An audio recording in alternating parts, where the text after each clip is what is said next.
I'm going now. Come on, don't see you Piccadilly. Come on, later. Be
tarantula in one last week. What, a tulip?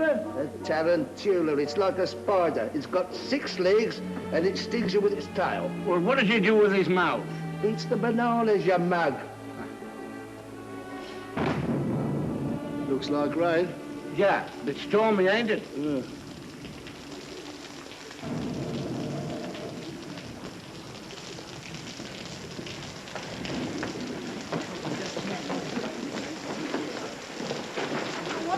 Freddie be doing all this time? He really ought to have got us a taxi by now. Taxi! Taxi! Taxi! You won't get a taxi now, what with the rain and the theatre traffic. Okay. There's not a taxi to be had for love or money. You haven't tried at all. Oh, you really are helpless, Freddie. Go again and don't come back until you have found this one. I shall simply get soaked for nothing. What about us, you selfish pig? Oh, very well, I'll go. Oh, sorry. Now then, Freddie, look where you're going there. Oh, all my varlets trod in the mud. I want to go do that. As if I haven't got enough to do out in the angel like that.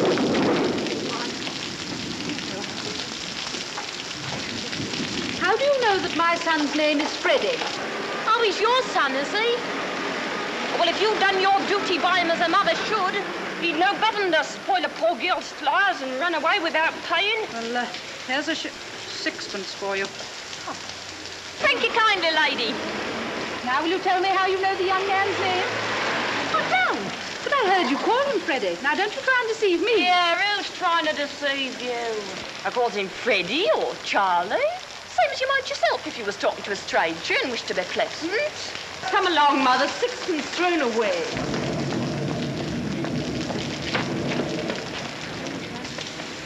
Oh, cheer up, Captain. If it's raining worse, it's a sign it's nearly over.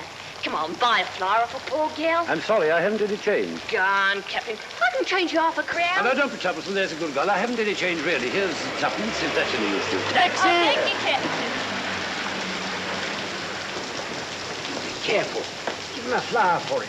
There's a bloke over there taking on every blessed word you're saying. But I ain't done nothing wrong by speaking to the gentleman. I'm a good girl, I am, so help me. What's your in about? But I never spoke to him except to ask him to buy a flower off me. What's the good of fussing? What's the row? What'd she do? There's a tech taking her down. Him over there. What do you want to take down what I said for? You'll just show me what you wrote. How do I know if you took me down right? What? What's that? That ain't proper writing. I can't read that. Cheer up, Captain. And buy a flower off a poor girl. Oh, it's because I called him Captain. Oh, why not? Oh, but I meant no harm. Oh, sir. Oh, don't let him charge me. Oh, you don't know what it means to me. They'll take away my character and they'll drive me on the streets for speaking to gentlemen. Charge? I make no charge. Really, sir, you needn't start protecting me from molestation until I ask you. Anyone can see the girl meant no harm. Of course they do. It's your business. Taking down people's words. I never said a word to him. What harm did she do? Don't be ridiculous. Who's hurting you, you silly girl? What do you take me for? It's all right. He ain't a copper. He's a gentleman. Look at his boots. Gentlemen, he's a blooming busybody, that's what he is. And how are all your people down in Chelsea? And how do you come to be so far east? You were born in Liston Grove. Oh, well, what harm was in my leaving Liston Grove? It wasn't fit for a pig to live in, and I had to pay 4 and 6 a week. Live where you like, but for heaven's sake, stop making that noise. Come, no one's going to harm you. You've a perfect right to live where you please. Park Lane, for instance. I'm a good girl, I am. Here, do you know where I come from? Hoxton. Well, who said I didn't? Blimey, you know everything, you do. Where's your warrant? Yeah. Treat us like this, don't you? Catch him time to take liberties with a gentleman. Yes, tell him where he comes from if you want to go fortune-telling. Go on. Yes, go on, tell him. All right. Cheltenham, Harrow, Cambridge, India. Right. Blimey, yes, for now. He's no gentleman. He ain't to interfere with a bordel. What on earth can Freddie be doing? I shall get pneumonia if I stay in this draft any longer. Else call. Will you please keep your impertinent remarks to yourself? Did I say that out loud? I'm so sorry. Your mother's Epsom, unmistakably. Oh, how very curious. You know, I was brought up in Large Lady Park near Epsom. That's a devil of a name, isn't it? Oh, excuse me. Are you looking for a cab? Don't you dare to speak to me. Oh, please, Clara. Yes, we should be so grateful to you if you could find us a cab. I don't know whether you've noticed it, but it stopped raining. Oh, so it has. Clara, we'll walk to a bus. A cab. Oh,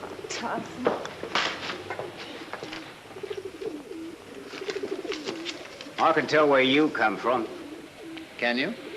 Annual Insane Asylum. Annual Insane. Oh, thank you, teacher. Ho. May I ask, sir, do you do this for a living in a music hall? Well, I have thought of doing so. Perhaps I shall someday. Then how on earth do you do it? Simply phonetics, the science of speech. That's my profession. Is it? Yes, it's also my hobby. You see, you can spot a Yorkshireman or an Irishman by his brogue. Well, I can place any man within 6 miles. I can place him within 2 miles in London. Sometimes, as in the case of this girl, within 2 streets. Let him mind his own business and leave a poor girl to mind her own business. Woman, cease this detestable boo-hooing instantly. I've a right to be here if I like, same as you. A woman who utters such depressing and disgusting sounds has no right to be anywhere. Oh, Remember that you're a human being with a soul and the divine gift of articulate speech, and that your language is the language of Milton, Shakespeare, and the Bible. And don't sit there crooning like a bilious pigeon. Ow! Ow! Heavens, what a sound. You see this creature with her curbstone English? The English that will keep her in the gutter for the rest of her days? Well, sir, in 3 months I could pass her off as a duchess at an ambassador's reception. No. Yes, I could even get her a job as a lady's maid or a shop assistant, which requires better English. You mean you could make me? Yes, you squashed cabbage leaf. You disgrace to the noble architecture of these columns. You incarnate insult to the English language. I could pass you off as the Queen of Sheba. Yeah. You don't believe that, do you, Captain? Well, everything is possible. I myself am a student of Indian dialects. Are you? Yes. Have you ever heard of Colonel Pickering, the author of Spoken Sanskrit? I am Colonel Pickering. No. Yes. Who are you? Henry Higgins. No. Yes, the author of Higgins' Universal Alphabet. You know, I came all the way from India to meet you. And I was just going all the way to India to meet you. Where are you staying? Carlton. No, you're not. You're staying at 27A Wimpole Street. Come on. Oh, by a flower, kind sir. I'm short for my lodging. Oh, you liar. You just said you could change ½ a crown. You ought to be stuffed with nails, you ought. Here, take the old blooming basket for 6pence. A reminder.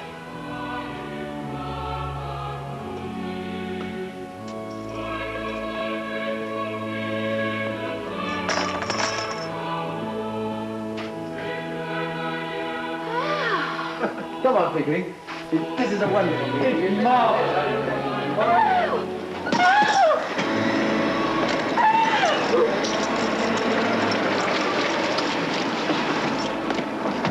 Oh, excuse me, have you seen those two ladies who were here just now? Oh, they went to the bus when the rain stopped.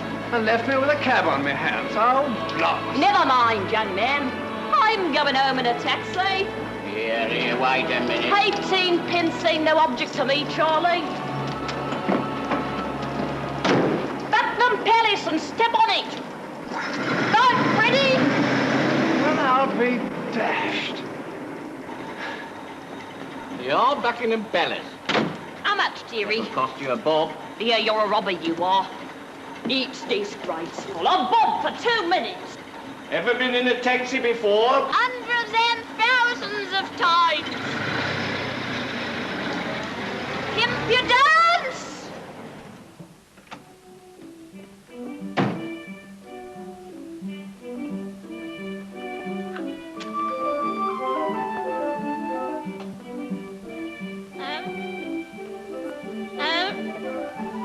No. Hello, dearie. Good I got.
As you see, my dear Pick, the human ear is a perfect recording and amplifying apparatus. Well, tired of listening to sounds? Amazing. Do you know, I rather fancied myself because I could pronounce 24 distinct vowel sounds. Your 130 beat me. I can't hear any difference between most of them. Oh, it comes from practice, you know. Do you know, I rather fancied myself because I could pronounce 24 distinct vowel sounds. Good heavens. Your 130 beat me. I can't hear any difference between most of them. Concealed microphone. For unsuspecting victims. What is it, Mrs. Pierce? Yes, a young woman wants to see you, sir. Young woman, what does she want? She says you'll be glad when you know what she's come about. She's a very common girl, sir.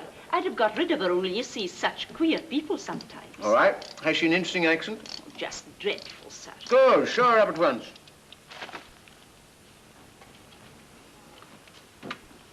You know, this is really a bit of luck. We'll set her talking, I'll take her down my phonetic shorthand. Then we'll get her on the machine. You can turn her on as often as you like. Come away. Here's the young woman, sir. Oh, it's you. Oh, she's no use. I've got all the records I want of the Listen Grove lingo. Be off with you, I don't want you. Yeah, don't you be so saucy. You ain't heard what I come for yet. Did you tell him I come in a taxi? Do you think a gentleman like Mr. Higgins cares what you came in? Oh, we are proud, aren't we? Well, he ain't above giving lessons, not him, heard him say so. And if my money's not good enough, I can go elsewhere. Good enough for what? Good enough for you. So now you know, don't you? I'm come to have lessons, I am. And to pay for 'em too, make no mistake. Well, I say, Pickering, shall we ask this object to sit down, or shall we throw her out of the window? I won't be called an object when I've offered to pay like any lady. What is it you want, my dear? I want to be a lady in a flower shop instead of selling in Piccadilly Circus. They won't take me unless I can talk more genteel. Well, he said he could teach me. Here I am, I'm ready to pay him, not asking any favours. He treats me as if I was dirt. I know what lessons cost, and I'm ready to pay. How much? Oh, now you're talking. I thought you'd come off it when you saw a chance of getting back a bit of the money what you chucked at me last night. You'd had a drop, hadn't you? Sit down. Huh? If you're going to make a compliment of it. Sit down. What's your name? Eliza Doolittle. Won't you sit down, Miss Doolittle? Oh, I don't mind if I do.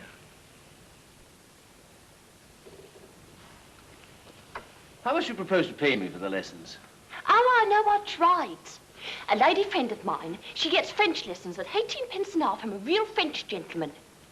Well, you wouldn't have the nerve to ask the same for teaching me my own language as what you would for French. So I won't give you more than a shilling. Take it or leave it. I'll take it. You know, Pickering, a shilling to this girl's worth 60 or 70 pounds to a millionaire. It's handsome, it's enormous, it's the biggest offer I've ever had. 60 pounds? But what are you talking about? I never offered you 60 pounds. Hold your tongue. But I ain't got 60 pounds. Miss Gerald, nobody's going to touch your money. Someone's going to touch you with a broomstick if you don't stop sniveling. Sit down, will you? Poor, anyone would think he was my father. Higgins, I'm interested. What about that boast of yours that you could pass her off as a duchess at an ambassador's reception? Well, what about it? I'll say you're the greatest teacher alive if you make that good. I'll bet you all the expenses of the experiment you can't do it, and I'll pay for the lessons. Oh, you're real good. Come here. Oh, thank you, Captain. Come here, sit down. This is almost irresistible. She's so deliciously low. So horribly dirty. No, I ain't dirty. I washed my face and hands before I come, I did. I shall make a duchess of this draggle-tailed gutter snipe. Oh! In 6 months, in 3, if she has a good ear and a quick tongue, I'll take her anywhere and pass her off as anything. We start today, now, this minute. Mrs. Pierce, take her away and clean her. Take off all her clothes and burn them. Ring up and order some new ones. Wrap her up in brown paper till they come. You're no gentleman, you ain't, to talk of such things. I'm a good girl, I am, and I know what the likes of you are, I do. We want none of your slump prudery here, young woman. You've got to learn to behave like a duchess. Here, take her away, Mrs. Pierce. If she gives any trouble, wallop No, her. I'll call the police, I Have will. no place to put her. Put her in the ash can. You can't take a girl up like that as if you were picking a pebble off the beach. Why not? She may be married. There you are, as the girl very properly says. Gah. Who would marry me? By George, Eliza, before I've done with you, the streets will be strewn with the bodies of men shooting themselves for your sake. Here, he's off his chump, he is. I'm going. I don't want no loonies teaching me. Oh, I'm mad, am I? Very well, Mrs. Pierce, don't order those things. Throw her out. Stop, Mr. Higgins. I won't allow it. Go home to your mother, Gerald. I ain't got no mother. There you are, she ain't got no mother. Very well, then the girl doesn't belong to anybody. She's no use to anybody but me. What's to become of her? Is she to be paid anything? Do be sensible, Mr. Higgins. Now, what on earth will she do with money? She'll get her food and her clothes. She'll only drink if you give her money. It's a lie. Nobody ever saw the sign of liquor on me. Doesn't it occur to you, Higgins, that the girl has some feelings? Oh, I don't think so. Have you, Eliza? I got my feelings the same as anyone else. You see the difficulty, Pickering? What difficulty? To get her to talk grammar. I don't want to talk grammar. I want to talk like a lady. Will you please keep to the point, Mr. Higgins? What's to become of her when you've finished with her teaching? What's to become of her if we leave her in the gutter? That's her business, not yours, Mr. Higgins. Well, when we've finished with her, we throw her back into the gutter. Oh, you've no feeling art in you, you haven't. I'm going away. I've had enough of this. You ought to be ashamed of yourself. Here, Eliza. Eliza. Come here, Eliza. Here, Eliza.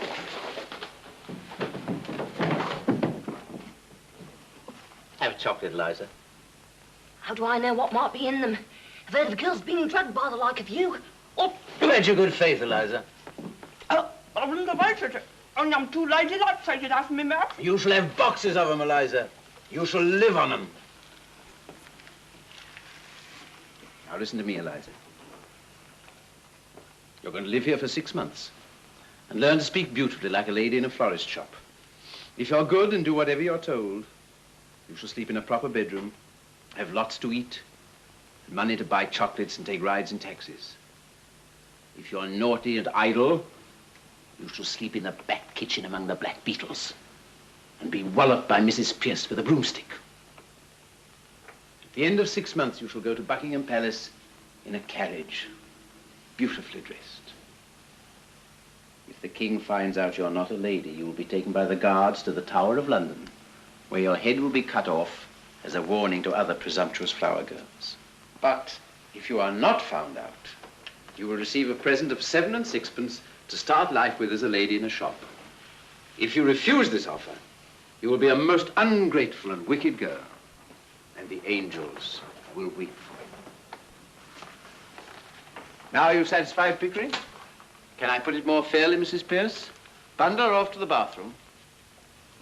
You're a great bully, you are. And I won't stay here if I don't like it. I never asked to go to Buckingham Palace, I didn't. If I'd known what I was letting myself in for, I wouldn't have come here. I've always been a good girl. I am never... Oh, I'm dirty. I washed my face and hands before I come, I did.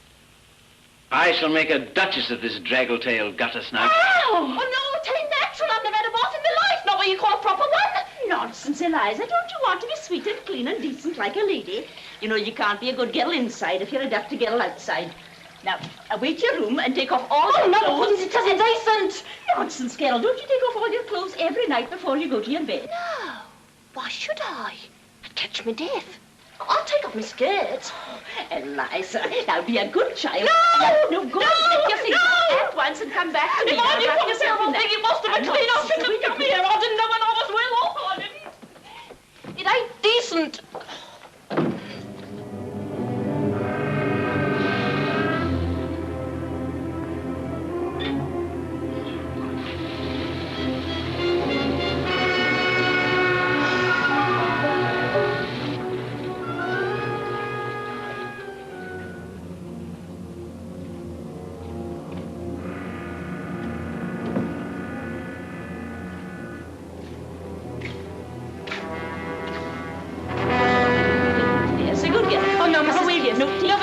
Really, I couldn't, Mrs. Pierce. I've never done such a thing before. Really, I haven't. Oh.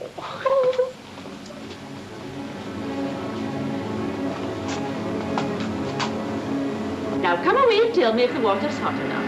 No, Mrs. Pierce, don't! No! No, Mrs. Pierce, stop it! I'm getting weak! This is never happened to me before! Oh! Oh! I've never been treated like this before! It's got knocked. Stop it! Help! No!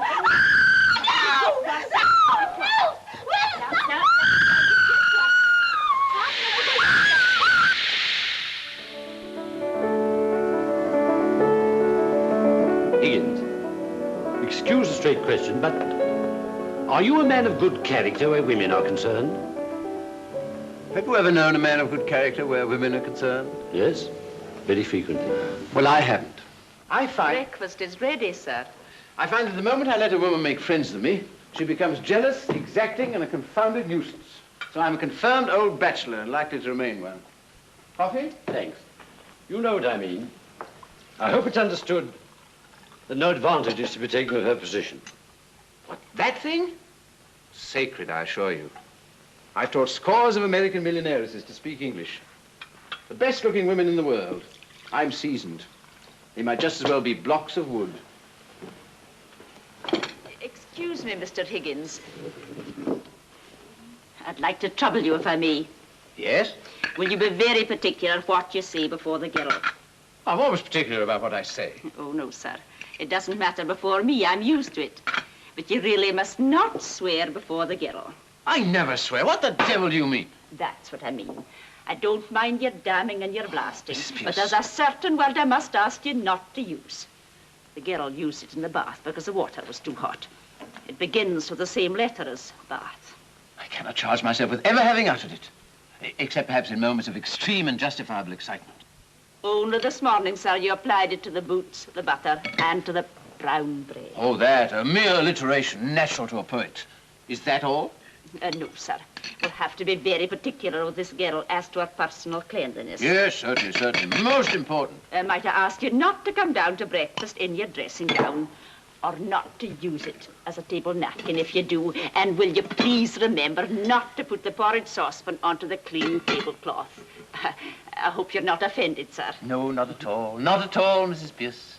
Is that all? Oh, no, sir. I really don't think I can put the girl back into these. Might she wear one of those Chinese garments you brought back from abroad?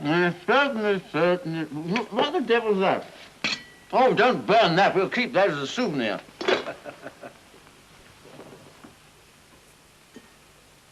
You know, that woman has the most extraordinary ideas about me. Here am I, a shy, diffident sort of man. Yet she's firmly persuaded that I'm a bossy, arbitrary, overbearing kind of person.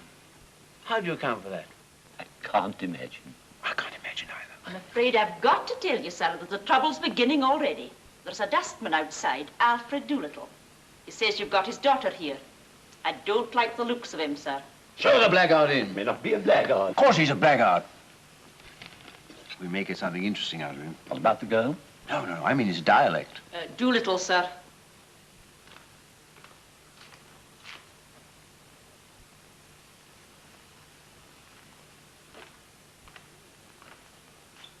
Professor Higgins? Here. Good morning. Sit down. Morning, Governor.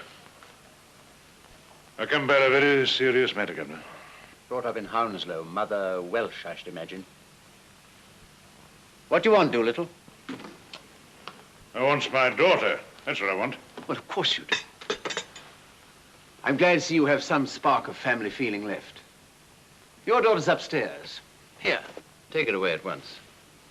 What? Oh, look here, Governor. Is this reasonable? Is it fair to you? The girl belongs to me. You got her.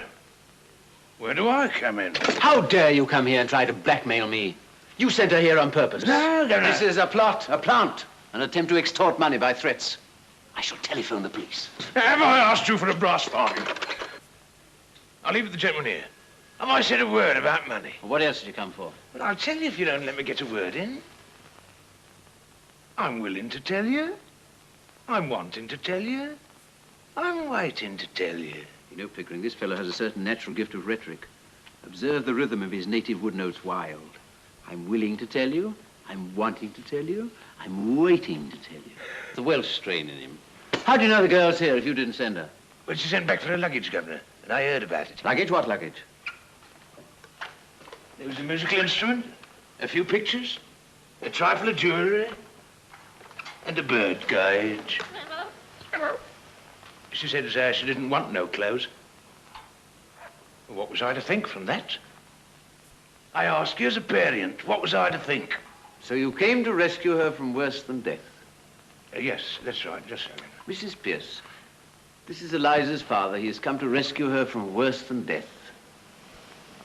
Give her to him. No, Can't listen. take her away, Mr. Higgins. How can he? You told me to burn all her clothes. That's right.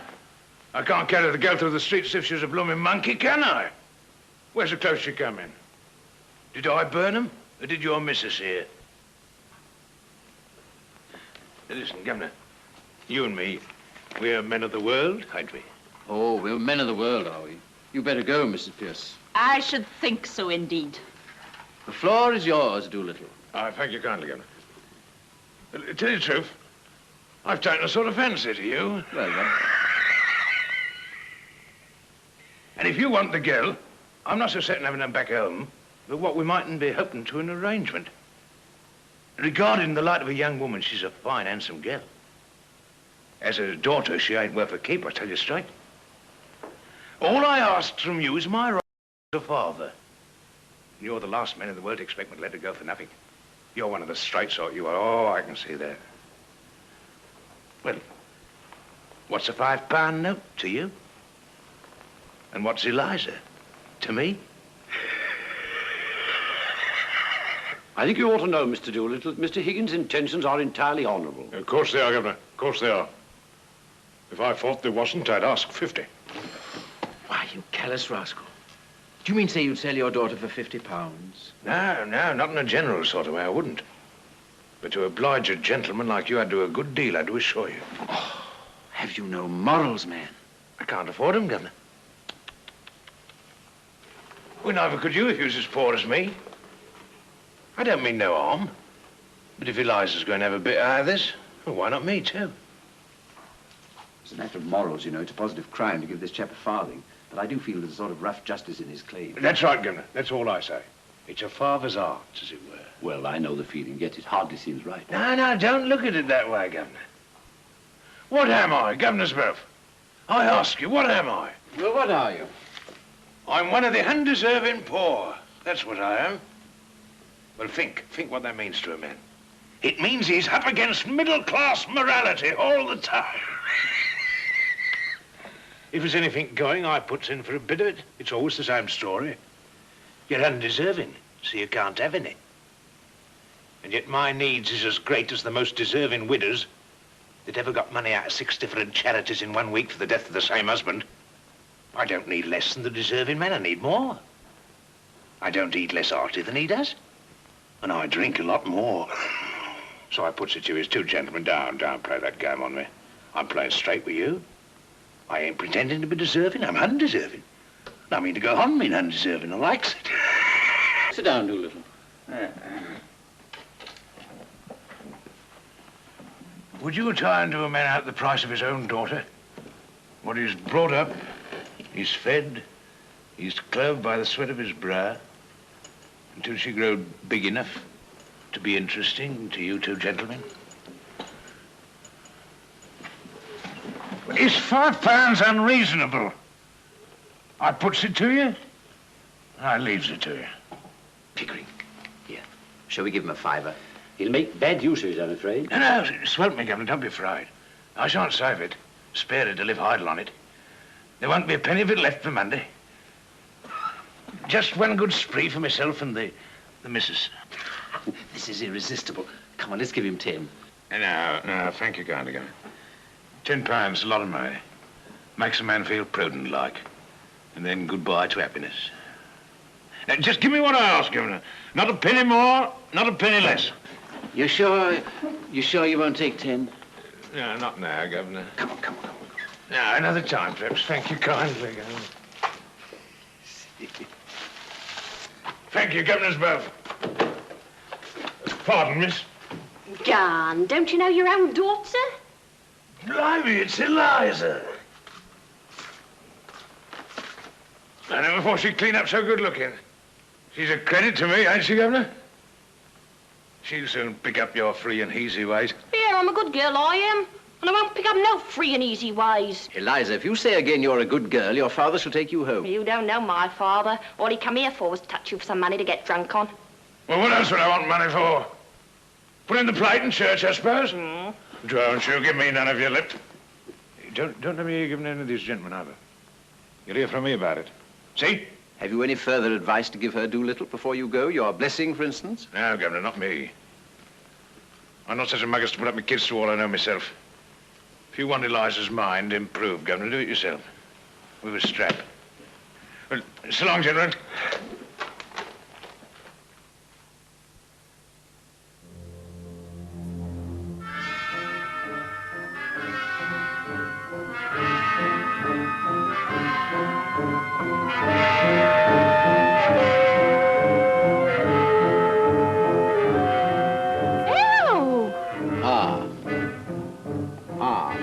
Like father. E. E, as in machine.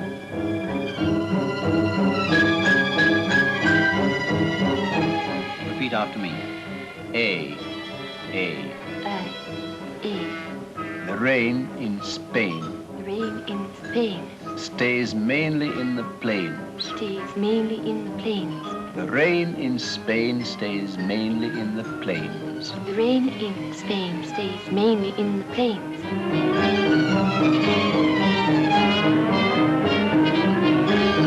Now, Eliza, you see these 3 marbles? I want you to put them in your mouth. Yes, 1, 2, 3. Now, don't be alarmed, it's just an exercise. Now then, repeat slowly after me. The shallow depression in the west of these islands is likely to move slowly in a westerly direction. The shallow depression in the west of these islands is likely to move. Look. Larry, I've swallowed one. Don't worry, we have plenty more. The shallow depression in the west of these islands is likely to move slowly in a more easterly direction. Hampshire, Hereford, Hartford. Hampshire, Hereford, cool, lummy chums. So it will, Eliza, every time you say correctly. Now then, try once again.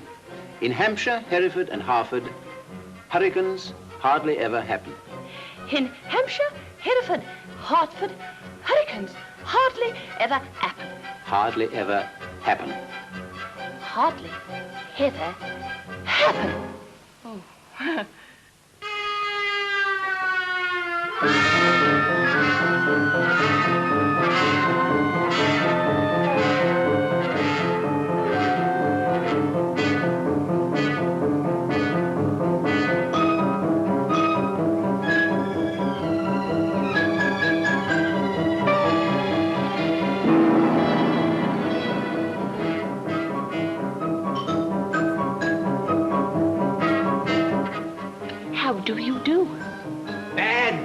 Bad. Do it again. You aren't trying. Do it again.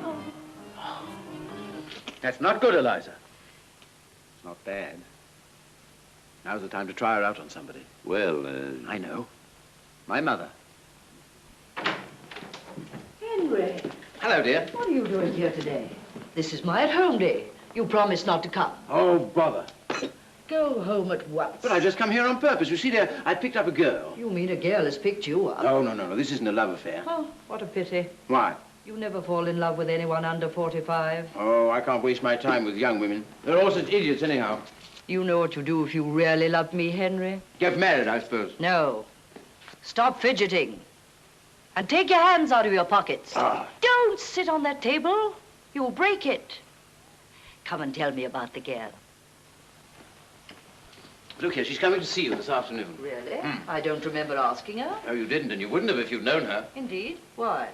She's just a common flower girl. I picked her up in Covent Garden. You've asked her here? Oh, don't worry. I've taught her to speak properly. She'll stick to 2 subjects only, the weather and everybody's health. You know, fine day, how do you do, and all that. Oh, that's a blessing anyway. Well, it is, and it isn't. Now, what do you mean by that? You see, dear, I've got her pronunciation all right, but you've got to consider not only how the girl pronounces, but what she pronounces. Mrs. and Miss Ainsford Hill, Mr. Ainsford Hill. Oh, heavens. So good of you to come. Dear, my dear, Freddie. How do you do? You know my son. Oh, my son Henry. Miss Hill. Delighted. Mrs. Hill. Enchanted. Mr. Hill. Thank you. You're celebrated, son. I've always so longed to meet you, Professor Higgins. Yes, I've seen your face somewhere before. I haven't the ghost of a notion where. But it doesn't really matter. Sit down. Mother, look here. I'm sorry to say my celebrated son has no manners. You mustn't mind him. I don't. Colonel Pickering. How do you do, Mrs. Higgins? The Reverend and Mrs. Birchwood. What, more of them? How do you do? Vicar? You told your mother what we've come for? No, we were interrupted, damn it. Oh, are we in the way? No, not at all. No, by George, we need 2 or 3 extra people. You'll do as well as anyone else. Sit down. Will you excuse me? Colonel Pickering. Henry? I say, what are you doing in my hat? Colonel Pickering, I must know. What is the exact position in Wilmcote Street? Is this gal a servant? If not, what is she? Major and Mrs. Rawcroft. My dear Mrs. Higgins, I really must tell you, the whole thing is extraordinarily interesting. My dear, this is the most absorbing experiment I've ever tackled. Yes, this girl regularly fills our lives, doesn't she, Pip? Yes, we're always talking, Eliza. Teaching Eliza. Dressing Eliza. She has the most amazingly quick ear you ever heard of. Yes, just like a parrot. My dear Mrs. Higgins, I assure I've you taught that her girl the is a most genius. inconceivable She sounds plays that the a piano human being can perfectly. make. I've We've taught taken her her to classical European concerts, dialects, cod music continental halls. dialects, When she African comes back, she dialects, plays everything she's heard, whether it's you know, things Beethoven or that she's Brahms, the Auto couldn't have done Line. 6 months ago, she did Absolutely, it, but as if just she'd played done the them all her piano. life.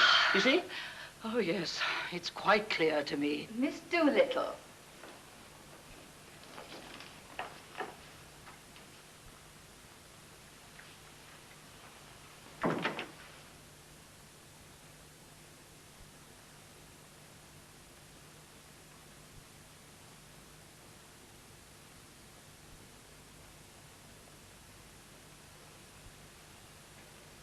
How do you do, Mrs. Higgins? Professor Higgins said I might come. Quite right, my dear. I'm delighted to see you. Colonel Pickering, is it not? How do you do, Miss Doolittle? Professor Higgins? Stick to the weather and your health.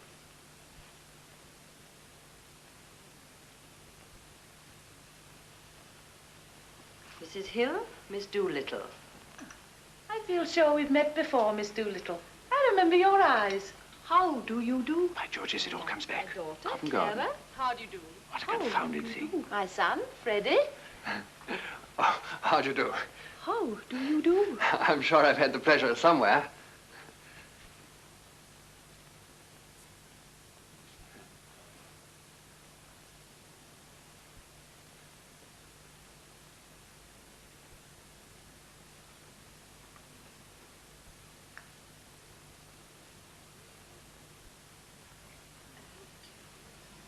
Will it rain, do you think? The rain in Spain, they say, stays mainly in the plains. They say. How too true, Miss Doolittle. But in... Hampshire, Hereford, and Hartford, hurricanes hardly ever happen.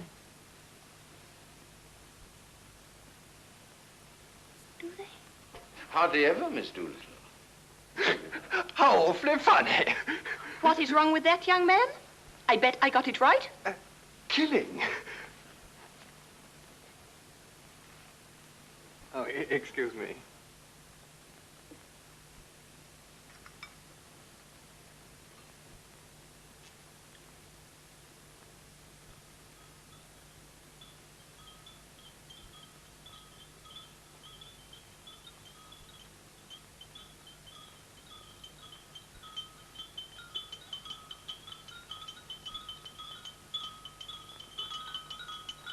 I do hope it won't turn cold. There's so much influenza about. It runs right through our family every spring. My aunt died of influenza. So they say. But it is my belief as how they done the old woman in.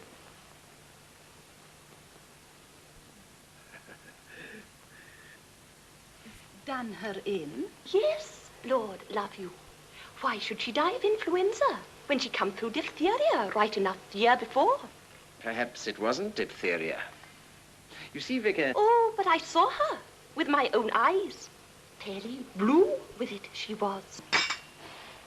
They all thought she was dead.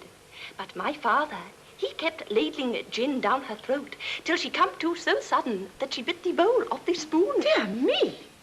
Now, what call would a woman with that strength in her have to die of influenza? Ah.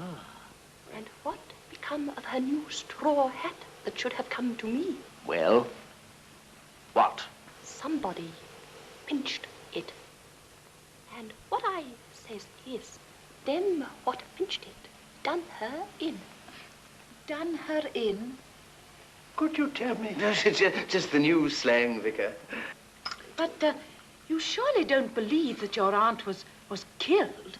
Do I not? Them she lived with would have killed her for a hat pin, let alone a hat. But it couldn't have been right for your father to have poured spirits down her throat like that. Now, that might have killed her. Not her. Gin was mother's milk to her. Besides, he'd poured so much down his own throat that he knew the good of it. Oh, how terrible for you. Oh, it never did him no harm, what I could see. He was always more agreeable when he had a drop in. When he was out of work, my mother used to give him a 2 and a kick and tell him to go out and do not come home until he drunk himself cheerful and loving like. Charming. There's lots of women has to make their husbands drunk to make them fit to live with. Here, what are you sniggering at? The new slang. You do it so awfully well. If I was doing it proper, what was you laughing at? I said anything I oughtn't? No, not a thing, Miss Doolittle, no. Well, that's a mercy anyhow. What I always says is...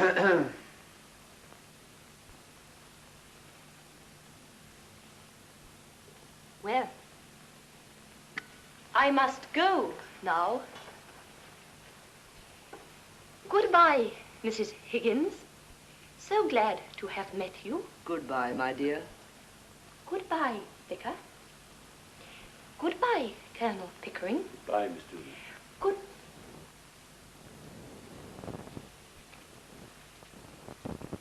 Goodbye, all. Excuse me, Miss Doolittle, but would you be walking across the park? Because if so, Walk? Not bloody likely. I'm going in a taxi.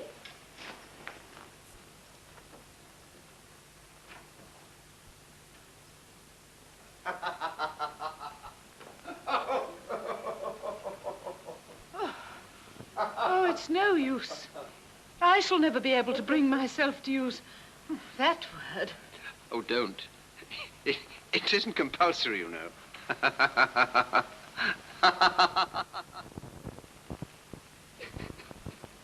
Say what you like, but I was ashamed. You ought never to have done it. Oh, perhaps we were a bit hasty, but I'll soon put that right. It's no use, Higgins. You'll have to face it. It isn't fair on the poor girl.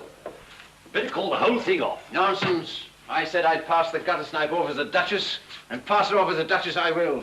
Here. You see that? It's an invitation from the Transylvanian Embassy. I'm going to take her there. You're mad. I tell you, Pig, that girl can do anything. Eliza, Eliza! Stop sniveling, girl. Eliza, shall I give you another chance? Will you work? Good. No, no, no. Do it again. I'll try. No, no, no. I've told you 500 times. You drive me mad, girl. Come, Higgins, be reasonable. Once more. No. Oh, I'm Mr. Freddie Hill to see Miss Doolittle. I'll inquire, sir. Thanks. Throw him out. Now listen, Eliza. She's engaged. Miss Doolittle.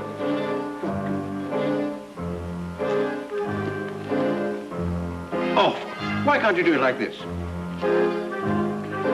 He's here again. Oh, throw him out, throw him out. Come on now, both together. 1, 2, 3.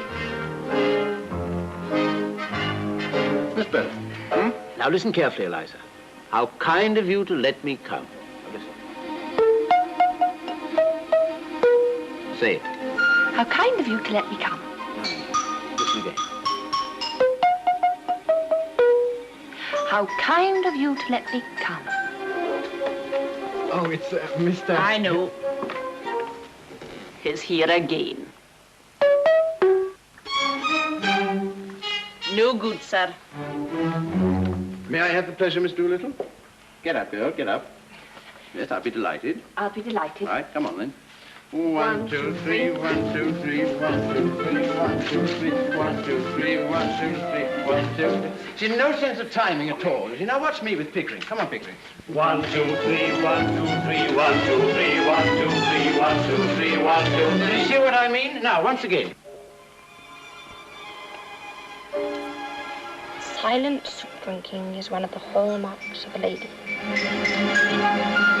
Now, wake up, Eliza. How do you address an ambassador? Your Excellency. Right. Now imagine yourself standing before an archbishop. How would you address him? Your Holiness. No, no, no. An archbishop, not the Pope. Your Worship. No. Your Majesty. Right. Now then, an ambassador. Your Excellency. An archbishop. Your Grace. The Queen. Your Majesty. An archduke. Oh. It's 3 o'clock, Mr. Higgins. Is that all? Now then, Eliza, we'll start all over again from the beginning. An ambassador. Your Excellency. An archbishop. Your Grace.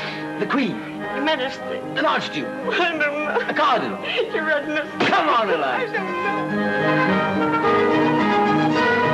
know. It's 4:30, Mr. Higgins. We'll now start the whole thing over from the beginning. Oh, I can't. Look here, if I can do it with a splitting headache, you can do it. No, but I've got a headache. I can't. Here, well, take this then. Now then, an ambassador. Oh, His Excellency! Come, Higgins, be reasonable. I'm always reasonable. Now then, Pickering, the time has come. Send for dressmakers, hairdressers, makeup artists, manicurists, and all the rest of the parasites. Did you ever see the like? Ah, I have it. Camellia, camellia, camellia. There. Tu see? No. A little spray of flour. No, no.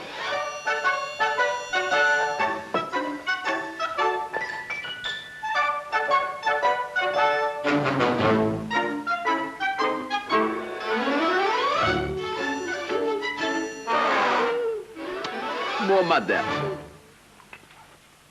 Aren't you ready yet? Almost. Nervous? Yes, very, aren't you? No, not a bit of it.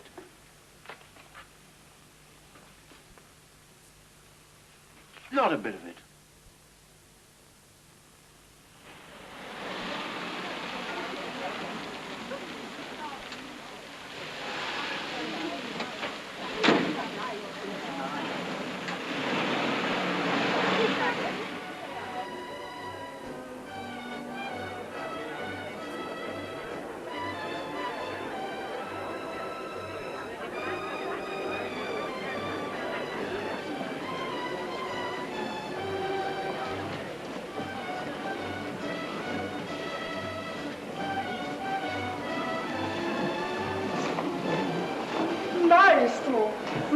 maestro. You remember me? No, I don't. Where have we met?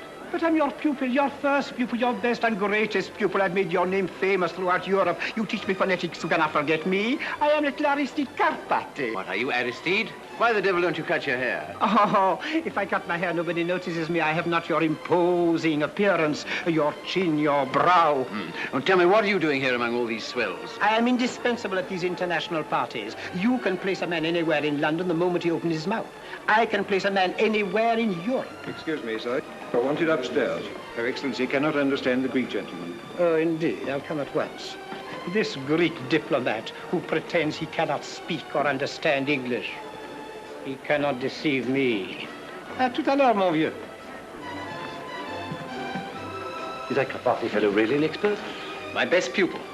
But heaven help the master who's judged by his disciples. But if you meet your lassie, we're done. Don't let's bother about the bit. Let's go home. Oh, rubbish. That idiot.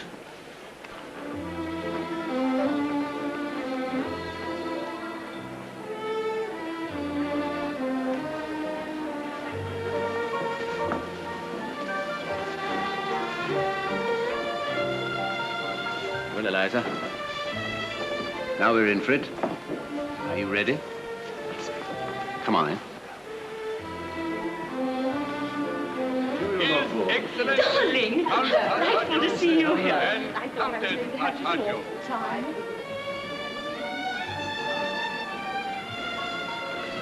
That fellow found us about Eliza. He'll blackmail us. Let him try. Her Grace, the Duchess of Care.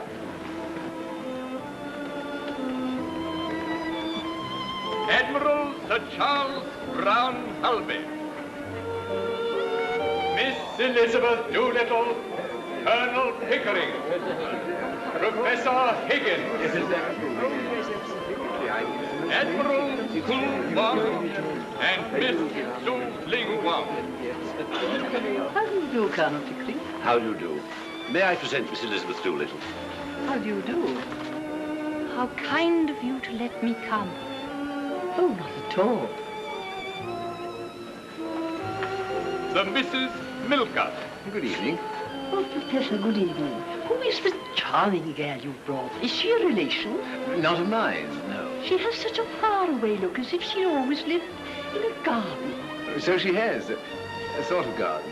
There is one thing I have observed about the English, Duchess, and that is... Yes, I adore observing the English.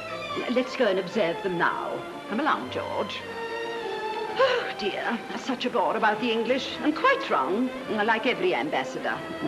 Oh, look, there's dear old Lily Fantail with a whole of Kew Gardens on her head. You have a rival here tonight. He introduced himself as your pupil. Is he any good? He can learn a language in a fortnight. Knows dozens of them. The sure mark of a fool. Your Excellency is interested in Miss Doolittle? Yes.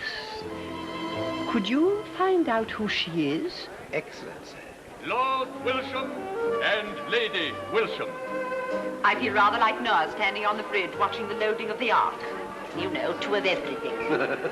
Colonel Pickering...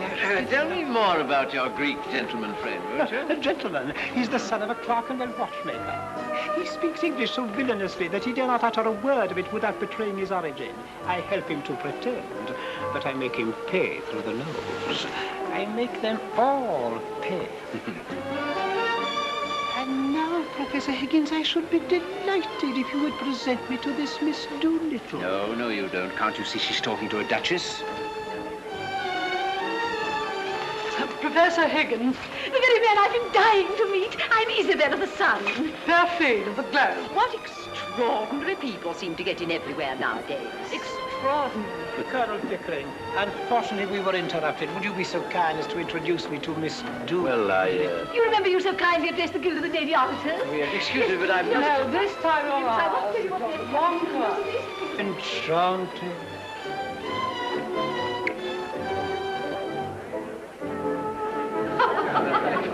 I don't believe it's true.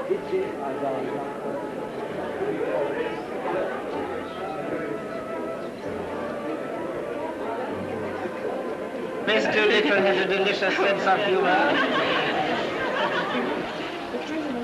One thing more, Professor, do tell me. Yes, Miss Doolittle, I have found out all about her. Well? She's a...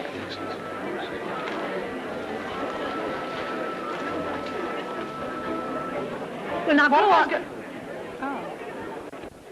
I say, Pickering, do you know what's happened?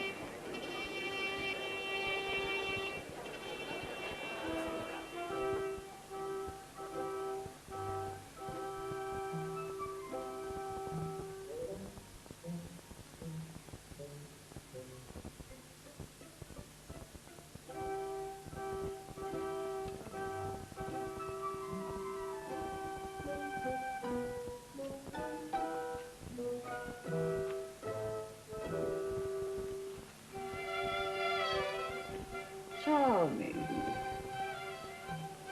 Miss Doolittle.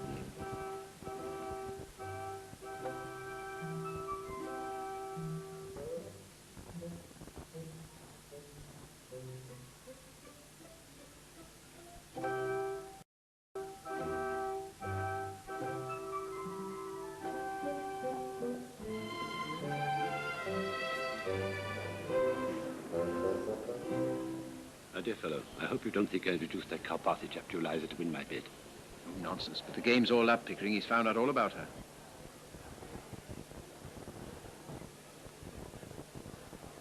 I say, Pick, look at that.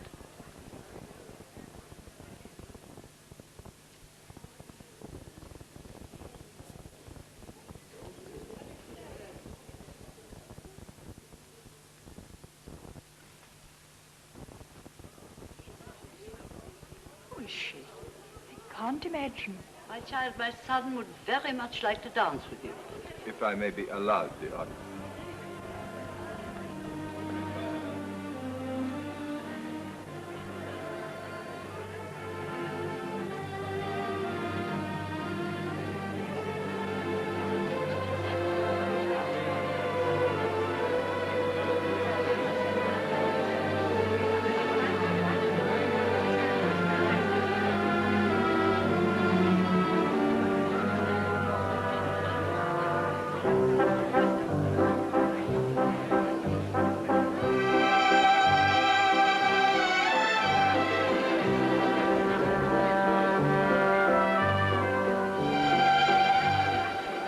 Gives the game away to the ambassadress, there'll be the deuce of a row. I wouldn't miss it for worlds, excuse me.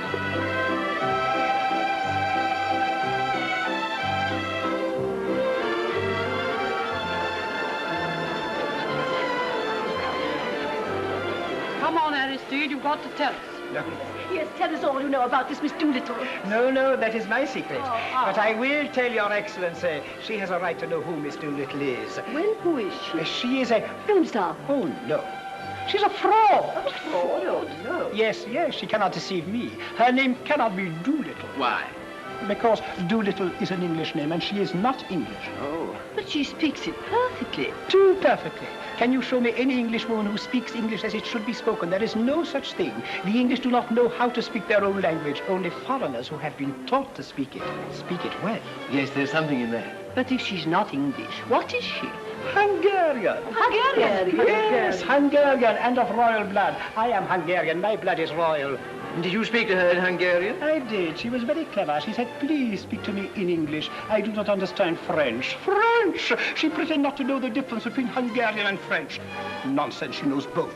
And the blood royal. How did you find that out? Instinct, maestro. Instinct. Only the Hungarian, the Magyar race can produce that air of the divine right, those high cheekbones, those resolute eyes. She is a princess.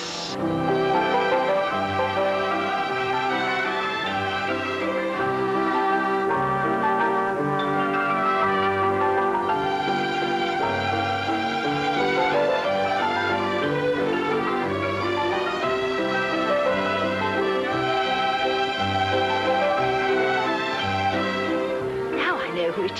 Who? No, yes, look at her profile. It's the old Duke, exactly.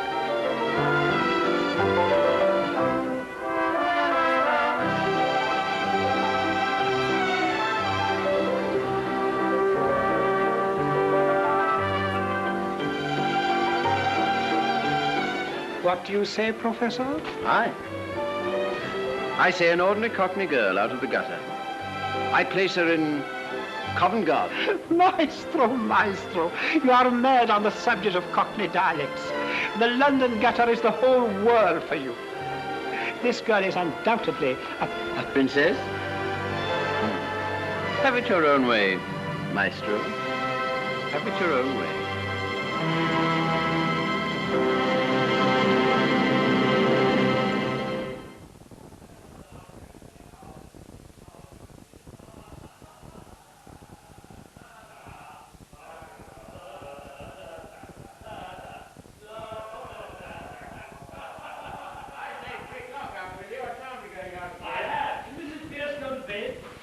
Anything else, shall we? No. Oh, I say, Mrs. Pierce will arouse, leave things lying about here. Oh, she'll pick them up. She'll think we were drunk. There we are, slightly.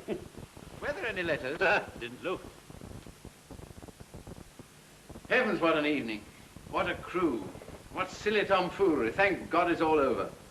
See, what the devil are my slippers? Well, you won your bet. Eliza did the trick and something to spare. Oh, it was interesting enough at first, but afterwards I got deadly sick of it. The whole thing's been a perfect bore. Oh, come, the reception was frightfully exciting. For the first 3 minutes. But as soon as I saw we were going to win hands down, I lost interest. No more artificial duchesses for me. Oh, they're there, are they?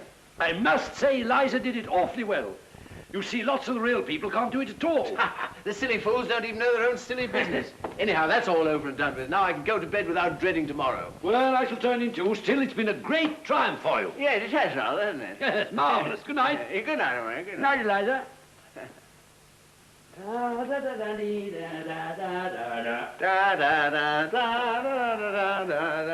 Put out the lights, Eliza. Tell Mrs. Pierce not to bring me coffee in the morning. I'll take tea.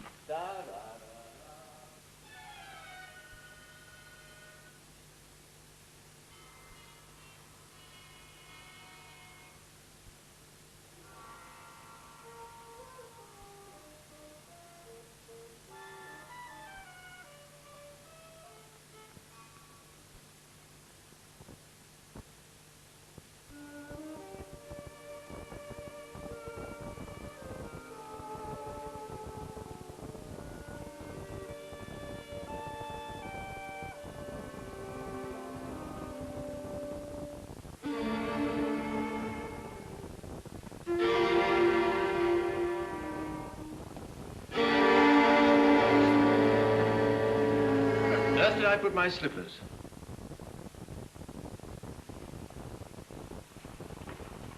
There are your slippers, and there! Take your slippers, and may you never have a day's luck with them. What's the matter? Anything wrong? No, nothing wrong with you. I've won your bet for you, haven't I? That's all that counts. I don't matter, I suppose. You won my bet. You presumptuous insect, I won it.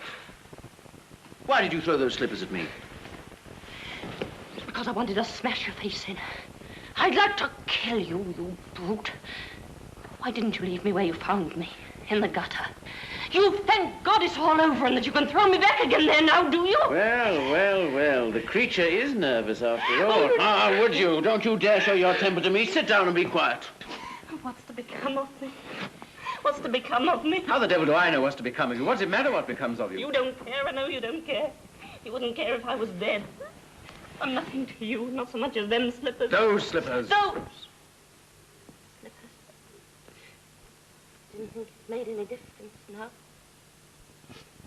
May I ask whether you complain of your treatment here? No. Has anyone behaved badly to you? Colonel Pickering, Mrs. Pierce, any of the servants?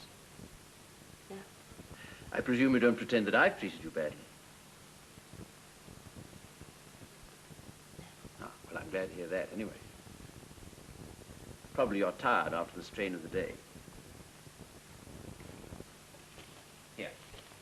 Have a chocolate. No. No? No. Thank you. Well, it's all over now. Nothing more to worry about. No. Nothing more for you to worry about.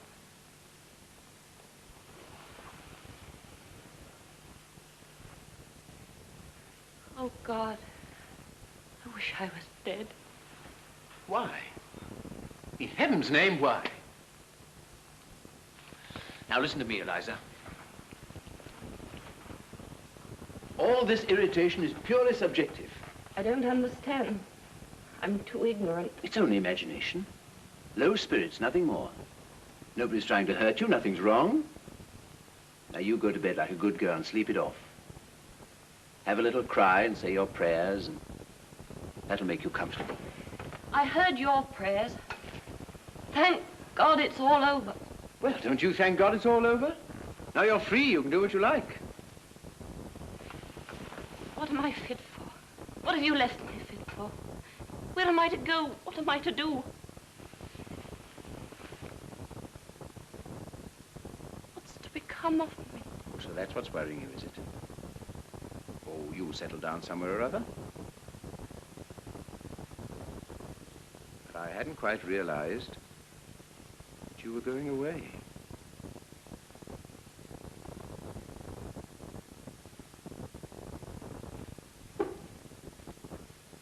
You might marry, you know.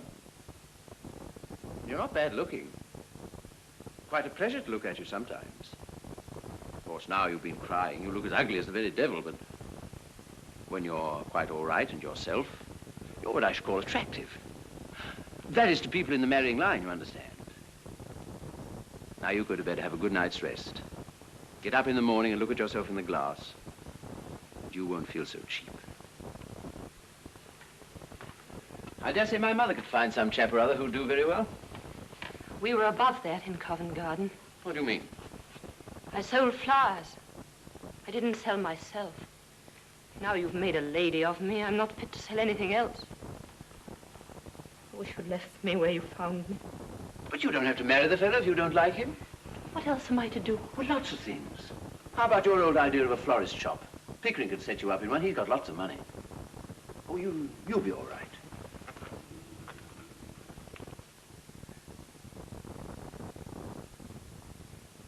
I must clear off to bed. I'm devilish sleepy.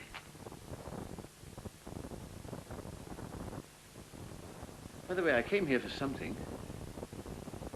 I forget what it was. Your slippers. Oh, yes, of course. You shied them at me.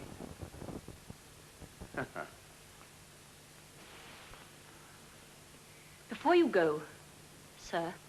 Eh? Do my clothes belong to me or to Colonel Pickering? What the devil use should they be to Pickering? You might want them for the next girl you pick up to experiment on. Is that the way you feel towards us? I don't want to hear any more about that. All I want to know is what belongs to me and what doesn't. My own clothes were burnt. What's it matter? Why need you start bothering about that in the middle of the night? I want to know what I may take away with me. I don't want to be accused of stealing. Stealing? Liza, you shouldn't have said that. That shows a want of feeling. I'm sorry. I'm only a common, ignorant girl. And in my station, I have to be careful. There can't be any feelings between the like of you and the like of me. Will you please tell me what belongs to me and what doesn't? Oh, you can keep the whole confounded house full if you like. All except the jewels. They're hired. Will that satisfy you? Stop, please. Will you take these to your room and keep them safe? I don't want to run the risk of them being missing. Hand them over. If these belong to me instead of the jeweler, I'd ram them down your ungrateful throat. This ring... It isn't the jeweler's. It's the one you bought me in Brighton. I don't want it now. Don't you hit me. Hit you, you infamous creature. How dare you accuse me of such a thing? It's you who have hit me. You've wounded me to the heart. I'm glad. Glad. I've got a little of my own back anyhow. You've caused me to lose my temper. A thing that's hardly ever happened to me before. I prefer to say nothing more tonight. I shall go to bed.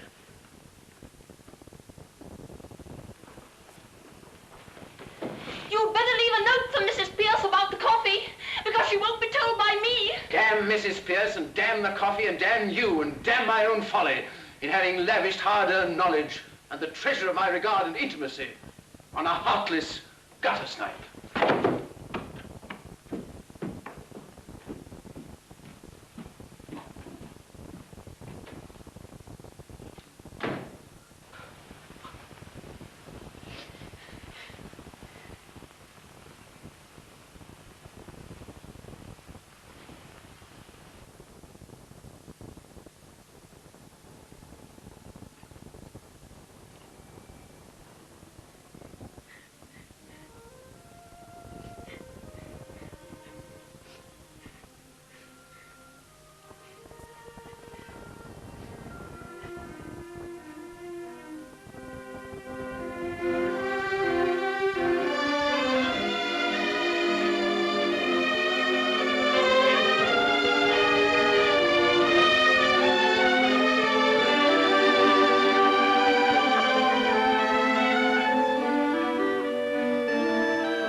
are you doing here?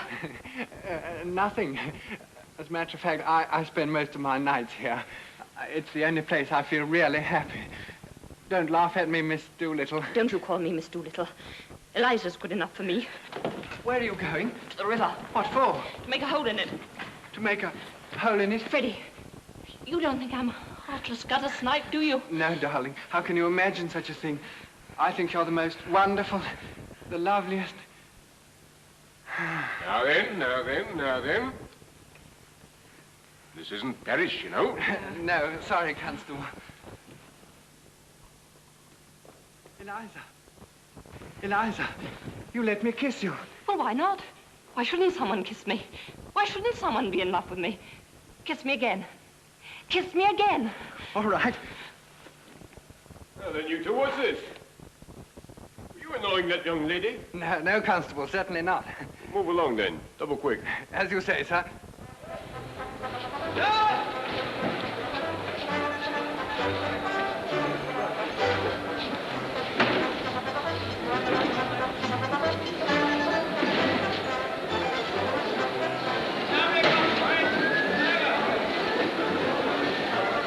Well, if it ain't.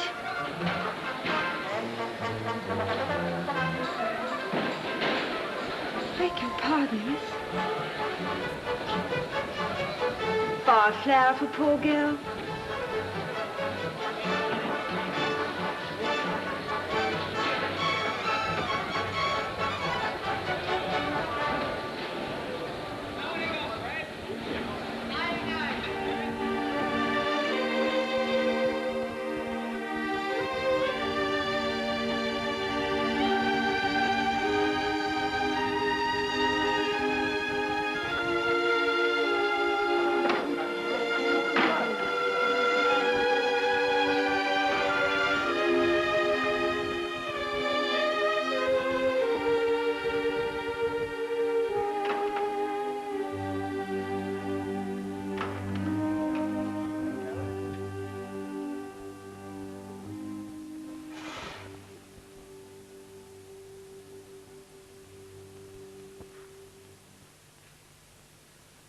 Sir. Your coffee, sir. Didn't Eliza tell you to bring tea? She didn't wait to tell me. She's gone. Gone? I said gone, and I meant it, every word of it. Mrs. Pierce, where the devil's my engagement book? I don't know any of my appointments. Eliza would know. But she isn't here, damn it. Then you'd better find her, damn it. What does that ass of an inspector say? Have you offered a reward? Shh. What? You can't help us find her? What are the police for, in heaven's name? Why really think they suspect us of some improper purpose? Of course, I don't care what becomes of her. Where the devil can she be?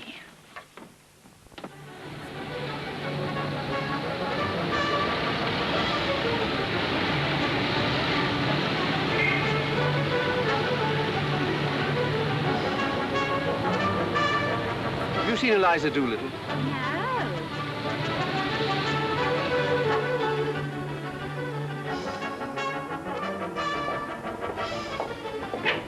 I say, Mother, here's a confounded thing. Good morning, my dear. What is it? Eliza's bolted. Good morning, Colonel Pickering. Eliza's bolted. What am I to do? Do without, I'm afraid, Henry.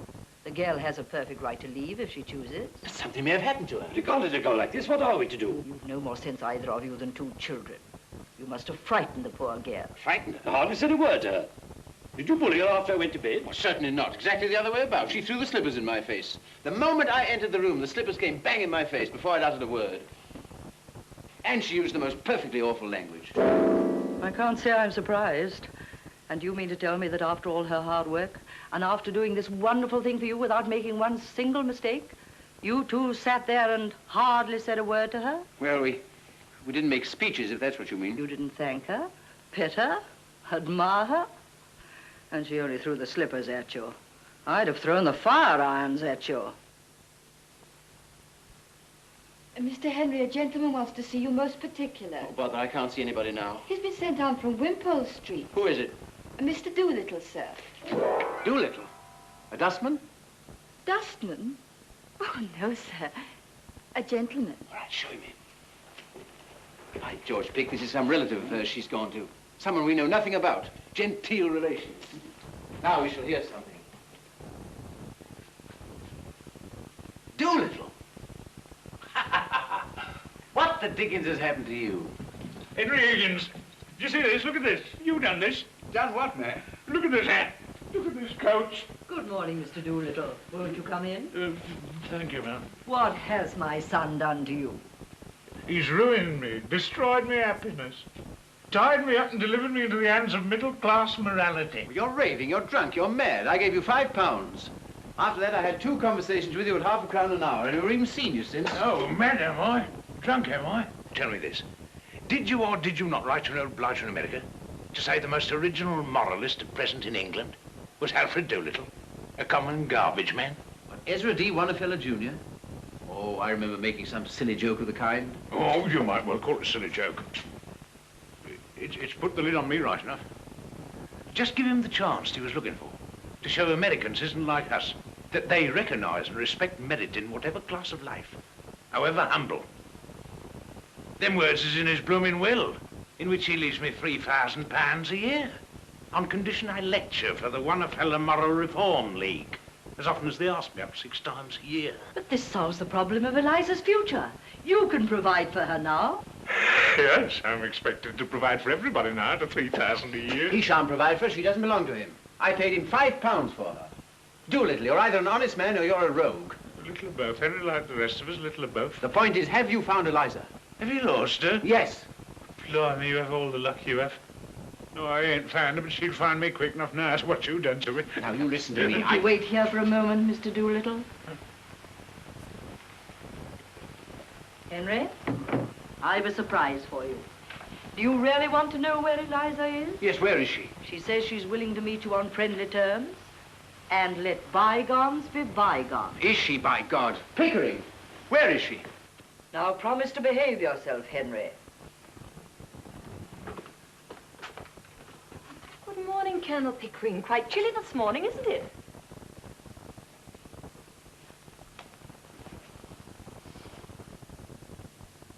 Oh, how do you do, Professor Higgins? Are you quite well? But of course you are. You're never ill. Won't you sit down, Colonel Pickering? Don't you dare try this game on with me. Get up and come home and don't be a fool. Very nicely put indeed, Henry. No woman could resist such an invitation. Let her speak for herself. There isn't an idea that I haven't put into her head. I tell you, I've created this thing out of squashed cabbage leaves in Covent Garden. And now she pretends to play the fine lady with me. Will you drop me altogether now the experiment is over, Colonel Pickering? Oh, you mustn't think of it as an experiment. Oh, I'm only a squashed cabbage leaf. But I owe so much to you that I should be very unhappy if you forgot me. You see, it was from you that I learned really nice manners. And that's what makes one a lady, isn't it? Ha! And that's what makes the difference, after all. No doubt. Still, he taught you to speak, you know, and I couldn't have done that. Of course, that was his profession. It was just like learning to dance in the fashionable way. Nothing more than that in it. But you know what began my real education? No. You're calling me Miss Doolittle, that day when I first came to Wimpole Street. That was the beginning of self-respect for me. You see, the difference between a lady and a flower girl isn't how she behaves. It's how she's treated. Now, I know that I should always be a flower girl to Professor Higgins because he always treats me as a flower girl and always will. Don't grind your teeth, Henry. But I know that I can be a lady to you because you always treat me as a lady and always will. Well, that's very nice of you to say so, Miss Doolittle. I should like you to call me Eliza now, if you would. Thank you. Eliza. Of course. And I should like Professor Higgins to call me Miss Doolittle. I'll see you damned first. Henry? Henry? But you're coming back, aren't you? You'll forgive Higgins. Forgive? Will she, by George? Let her go. Let her find out what it's like to be without us. In 3 weeks, she'll relapse back into the gutter without me at her elbow. You won't relapse, will you, Eliza? No, never again. I don't believe I could utter one of those old sounds if I tried. Oh! Ha-ha! What did I tell you? Victory! Victory! Ow, ow, ow, ow, ow. Henry! Ow! Lies, it ain't my fault. Your stepmother... Henry, look, Henry. Oh. Colonel, I'm getting late for the wedding. Wedding? What wedding? Mine. Yours? Yes, in spite of all I've said and done, my wife. She's going to marry me. I'm feeling uncommon nervous about the ceremony, Governor. I wish you'd come and put me through it. You've been through it before. You were married to Eliza's mother. Who told you that, Governor? Well, nobody told me, but I concluded naturally. No. That ain't the natural way, Governor. It's only the middle-class way. But don't tell Eliza, she don't know. I always had a sort of delicacy about telling her. No, quite right. And you come to the church and you see me through straight. With pleasure, as far as a bachelor can. May I come too, Mr. Doolittle? I'd be very sorry to miss your wedding. We should indeed be honored by your condescension, Mum. My poor old woman, she'd look upon it as a tremendous compliment. She's been very low lately, thinking of the happy days that are no more. Eliza, your stepmother's going to marry me. Will you come to the church and see me turned off? I've ordered the car, dear. Wait for me. Colonel Pickering can go with the bridegroom. Bridegroom. What a word. Makes men realize his position somehow. So long. See you at the church. Middle-class morality claims its victim.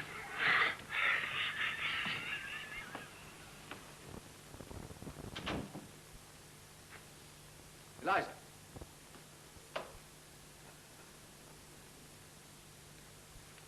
Well, Eliza, you've had a bit of your own back now, as you call it. You had enough? You going to be reasonable, or do you want some more? You want me back only to put up with your tempers and pick up your slippers and fetch and carry for you. I haven't said I wanted you back at all. Oh, indeed. Then what are we talking about? About you, not about me. If you come back to me, I shall treat you just the same as I've always treated you. I can't change my nature, and I don't intend to change my manners. My manners are exactly the same as Colonel Pickering. That's not true. He treats a flower girl as if she were a duchess. I treat a duchess as if she were a flower girl. I see. The same to everyone. Oh, I don't care how you treat me. I don't mind your swearing at me. I don't mind a black eye. I've had one before this. I won't be passed over. Then get out of my way, for I won't stop for you. You talk to me as if I were a bus. So you are a bus, all bounce and go, and no consideration for anyone. Once for all, understand that I go my way and do my work without caring tuppence what happens to either of us. So you can come back or go to the devil, whichever you please. And what am I to come back for? For the fun of it. That's what I took you on for. And you can throw me out tomorrow if I don't do everything you want me to? And you can walk out tomorrow if I don't do everything you want me to. And live with my stepmother? Yes, or sell flowers. Or would you rather marry Pickering? I wouldn't marry you if you asked me. And you're nearer my age than what he is. Than he is. I'll speak as I like. You're not my teacher now.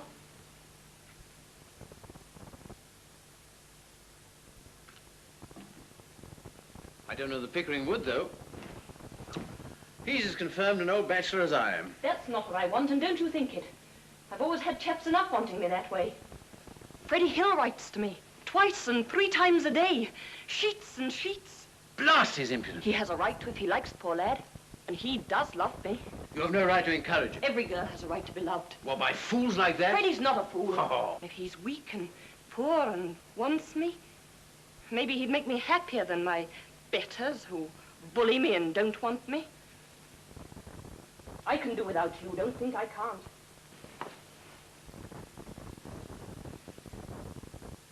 Never asked, I suppose, whether I could do without you.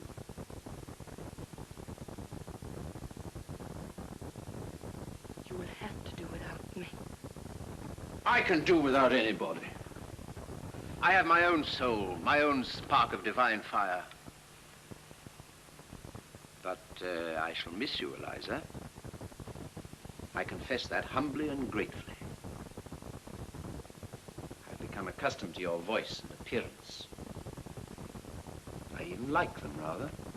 Well, you have them both on your gramophone and in your book of photographs. When you feel lonely, you can turn the machine on. It's got no feelings to hurt. I can't turn your soul on.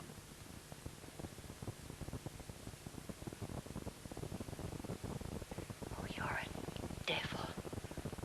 You can twist the heart in a girl as easily as some can twist her arms to hurt her. I want a little kindness. I know I'm only a common, ignorant girl, but I'm not dirt under your feet. What I done, what I did, it wasn't for the dresses and for the taxis. It was because we were pleasant together and because I came to care for you, not forgetting the difference between us and not wanting you to make love to me, but more friendly like. Of course, Eliza. That's exactly how I feel. And how Pickering feels. Eliza, you're a fool. That's not a proper answer to give me. If you can't stand the coldness of my sort of life and the strain of it, go back to the gutter. Oh, it's a fine life, the life of the gutter. It's real, it's warm, it's violent. Not like science, and literature, and classical music, and philosophy, and art. You find me cold, unfeeling, selfish, don't you? Very well, then marry some sentimental hog or other, with a thick pair of lips to kiss you with, and a thick pair of boots to kick you with. If you can't appreciate what you've got, you better get what you can appreciate. I won't care for anyone who doesn't care for me. Oh, Eliza, you're an idiot. I waste the treasures of my Miltonic mind by spreading them before you. Oh, I can't talk to you. You turn everything against me.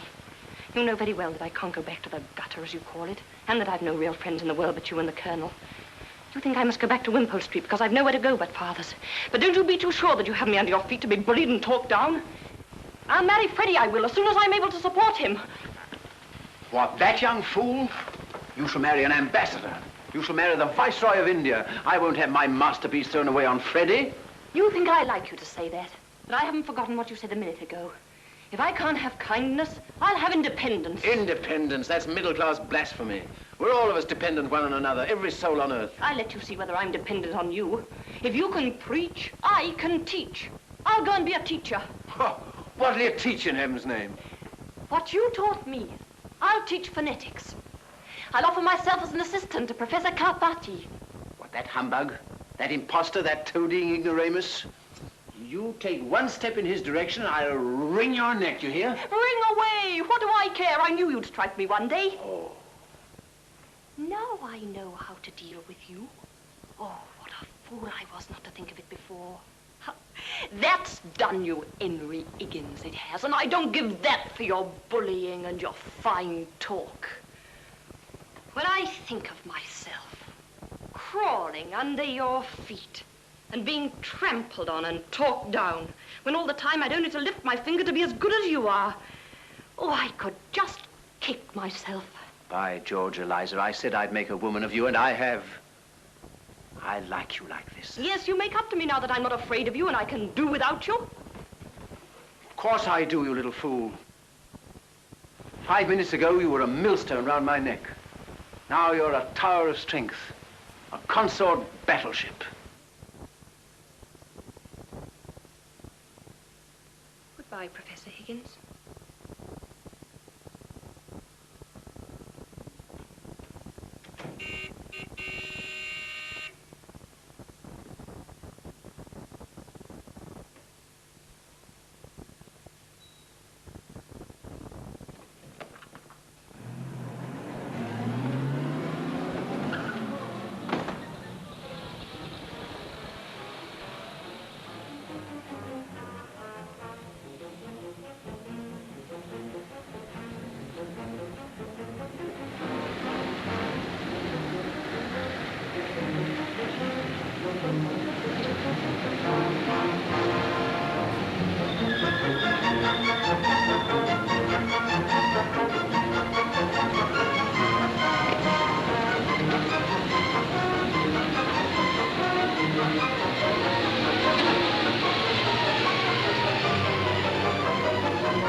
dirty. I washed my face and hands before I come, I did. I shall make a duchess of this draggle-tailed gutter snipe. Oh! In 6 months, in 3 years.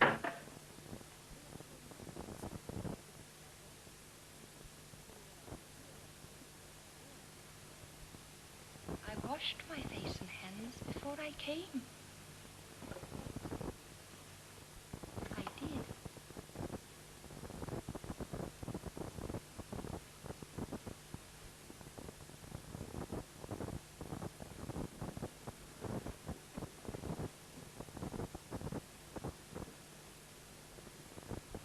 Where the devil are my slippers, Eliza?